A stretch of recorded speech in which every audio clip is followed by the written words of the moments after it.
কি বিচাৰৰ আকৌ অশান্ত কৰাৰ পৰিৱেশ ৰচনা কৰিছে নেকি কোনো দুৰ্বৃত্তই? চাওক, ৰাতি হৈ যোৱা যিটো ঘটনা, এই ঘটনাৰ খবৰ ল'বলৈ ময়ো ইয়াত আহিছোঁ। মোৰ কোকৰাঝাৰ সমষ্টিৰ অন্তৰ্গত কোকৰাঝাৰ চালাঘাটিৰ মাজত এই ঘটনাটো সংঘটিত হৈছে।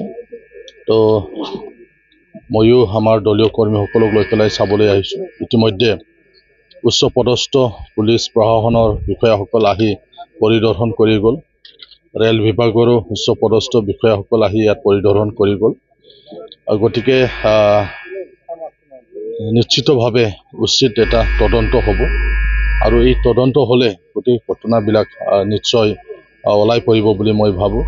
আমি আমাৰ যি বিটিআৰ যি অঞ্চল, এই অঞ্চল এটা শান্তি এটা অঞ্চল হিচাপে কৰিবৰ কাৰণে যিহেতু সকলোৱে চেষ্টা কৰি আছিল, গতিকে এনেকুৱা সময়ত কোকৰাঝাৰত যোৱা ৰাতি যিটো IED যি বিস্ফোৰণ ঘটিল, বৰ্তমানলৈকে IED বুলি কৈ থকা হৈ আছে সংবাদ মাধ্যমত, কিন্তু ইয়াৰ যিটো ইনভেষ্টিগেশ্যন, এই ইনভেষ্টিগেশ্যনত নিশ্চয় ওলাই পৰিব।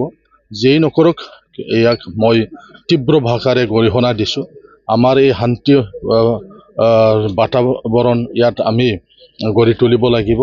আমাৰ শান্তিৰ যি বিটিআৰ অঞ্চল, ইয়াত যাতে কোনো উগ্ৰপন্থীয়েই হওক বা কোনো দুষ্ট চক্ৰই হওক, আন যিয়েই নহওক, তেওঁলোকে যাতে এনেকুৱা কুটঘাতমূলক যাতে কাৰ্য সংঘটিত কৰিব নোৱাৰে, তাৰ কাৰণে আমি সকলোৱে সজাগ হ'ব লাগিব।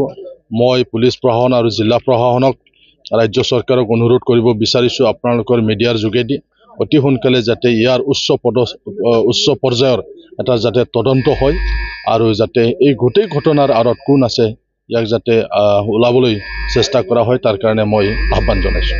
এটা ভয়ংকৰ ঘটনাৰ পৰা ধৰণৰ দায়িত্ব গ্ৰহণ নকৰে নেকি, বা ভালদৰে পৰ্যবেক্ষণ নকৰে নেকি ৰেলপথসমূহ? চাওক, এইটো তদন্তত ওলাই পৰিব তেওঁলোকৰ কি ধৰণৰ ইয়াত সুৰক্ষাৰ ব্যৱস্থা আছে, তেওঁলোকৰ ইয়াত পেট্ৰলিং কৰাৰ ব্যৱস্থা আছেনে নাই, ৰেল পুলিচৰ বা আমাৰ ষ্টেট পুলিচৰ কি দায়িত্ব আছে, এই গোটেই কথাবিলাক নিশ্চয় তদন্তত ওলাই পৰিব। যেই নহওক, যাত্ৰীৰ সুৰক্ষা হ'ব লাগিব। এটা ঘটনা হৈ গ'ল, তাত যদিও কোনো মানুহৰ ক্ষয়ক্ষতি নহ'ল, তথাপিওতো যাতে পুনৰ তেনেকুৱা ঘটনা যাতে আমাৰ কোকৰাঝাৰত বুলি নহয়, কোনো এটা অঞ্চলতে যাতে তেনেকুৱা হ'ব নোৱাৰে, তাৰ কাৰণে গোটেই মই প্ৰশাসনক, ৰেল প্ৰশাসন, পুলিচ প্ৰশাসন সকলোকে আহ্বান জনাইছোঁ, যাতে আজিৰ পৰা তেওঁলোকে যাতে কটকটীয়া নিৰাপত্তাৰ যিটো ব্যৱস্থা কৰিব লাগে, যাতে নিৰাপত্তাৰ কোনো ব্যৱস্থা সুৰুঙা